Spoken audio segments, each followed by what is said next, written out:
Hello everyone, welcome back to my channel. I am Ohik and today I will be showing you how we can assign variables. But first, let us know what are variables. What are variables? Variables are those used to store data that can be manipulated during program execution. Meaning they are used to store data. Suppose it can range from capital A to capital Z, small a to small z. Suppose we can take capital S equal to 90. This equals to sign is called assignment variable, and this S is called variable. So, and there we take small k equal to 8.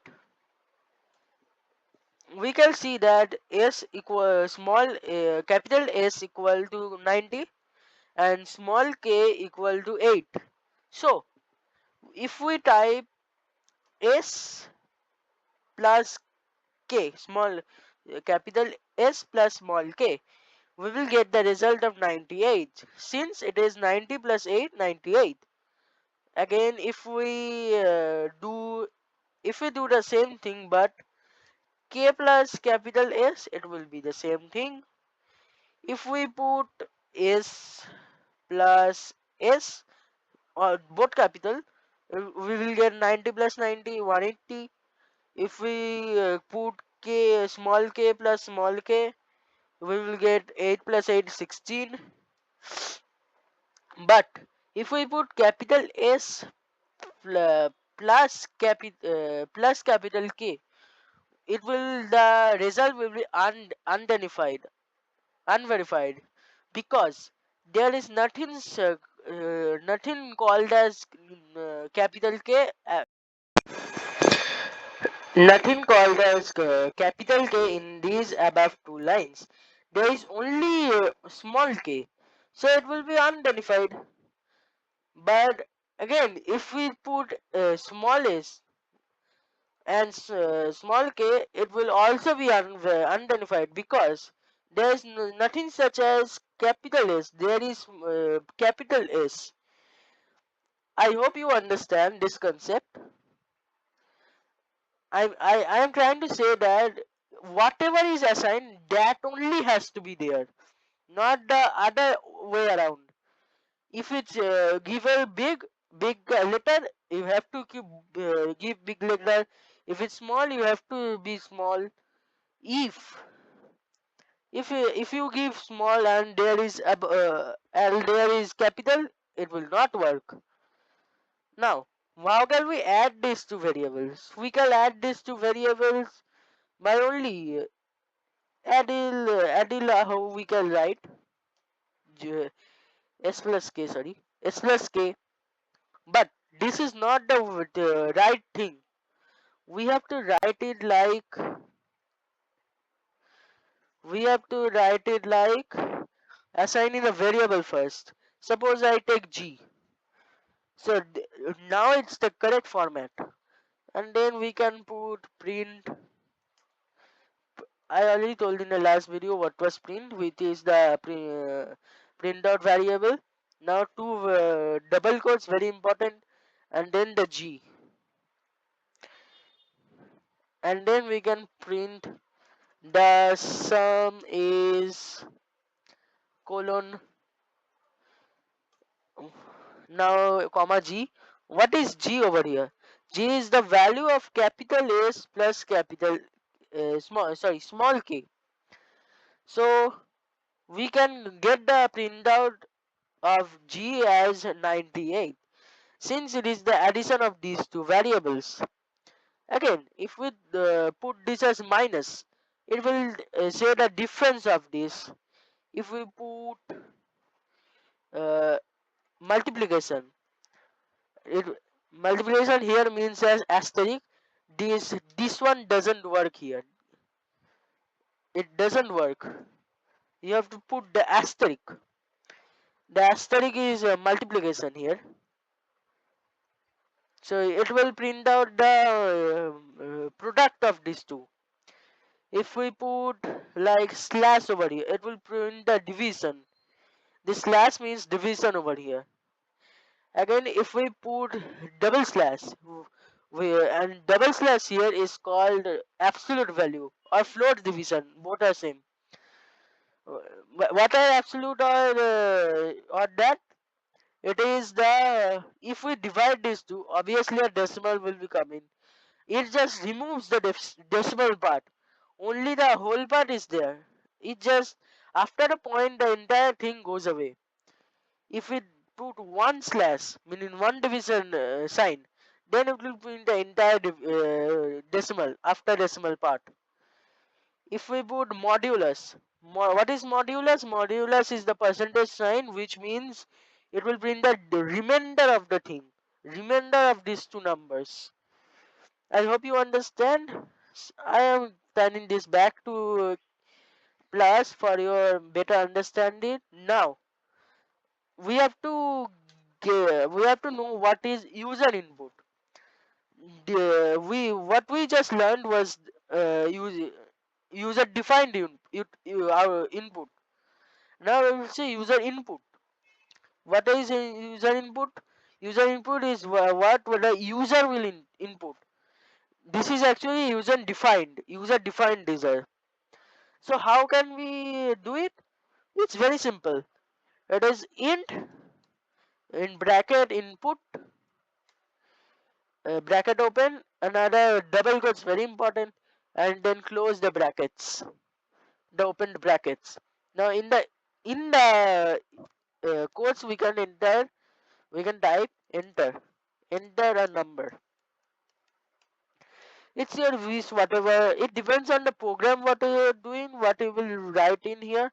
As we're finding out the value of two numbers, so I in writing a number. And what is int over here? Int is integer. There's other things like float, boolean, etc., etc. We will come to that later on.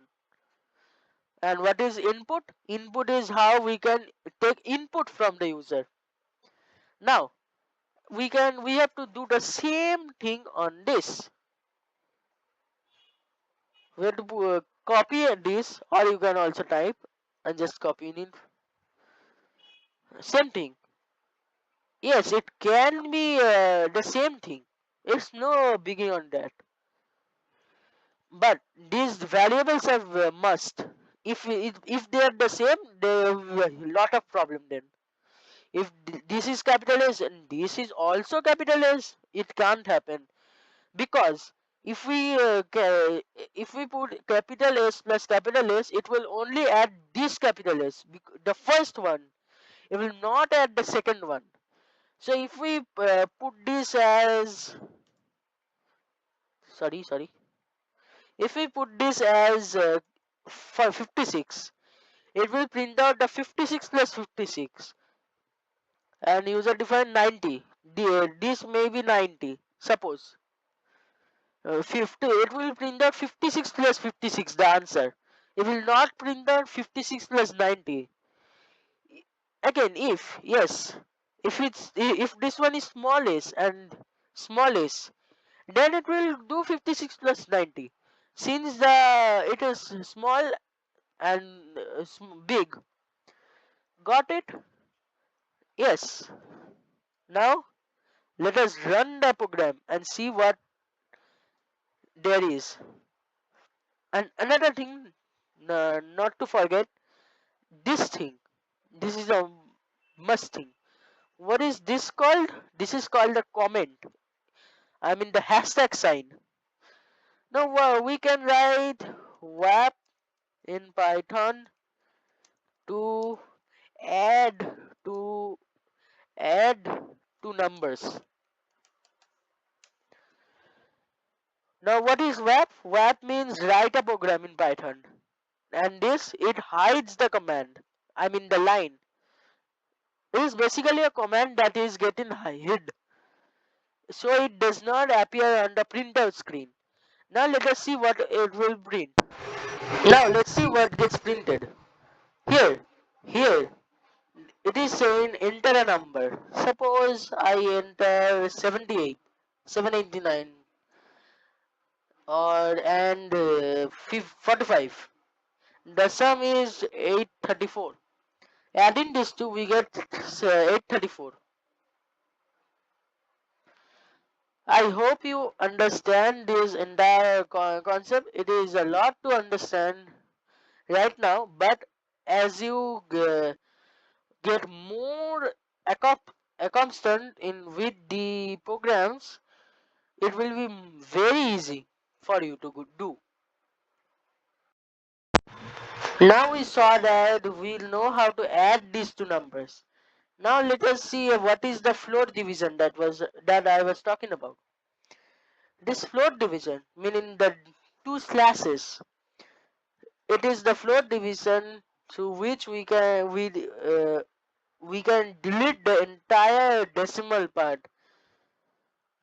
So we can in the printout we can say float division is uh, colon and then G. Close the bracket. Yes, you saw the code, so let us see how to do the subtraction. Suppose I enter 56 and 8. The float division will be 7. I know since I have entered anywhere non-decimal number, so it is 7 only. Now let us see what happens if we print a non-decimal number. Sorry, decimal number. Suppose I enter 59 and 8. The 4 division will be 7. Since it will be a repeating decimal, because 56, then decimal, I have to calculate in if we have to see. Now for today we will see our last program. Our last program is the wrap in Python to print the length of a word, length of a string. I should better say length of a string. How can we find out? So first we have to find out or take user input from the user. Suppose I take the variable a and then input. Enter a string. String means a sentence or a word, anything. But we won't use the int function here, meaning integer function over here. Since the string that the user will enter, it is not a number. Int only works for numbers, not words or strings. So we can see in the next line I have written print len in bracket a. Here what is len? Len means length. In Python there are lots of abbreviations for words like this, length. So we can print. I already said print means in the printout window the print will appear. So length of what? Length of a. We know parenthesis means of. So length of a is equal to whatever the user prints. Suppose I here type Python only. Suppose I enter Python. So how many letters are there? 6. So what will be the answer?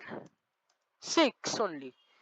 Since the word entered by the user is Python, which is equal to 6. Suppose if I enter user and the output will be 4. Always like that. Now if I delete this and show you the actual output that will come on the printout window, which is this one. Suppose I enter the string Python here only, again Python. It will give us the output of 6. So this is all for today. I am Mohig and I am signing off for today. Thank you.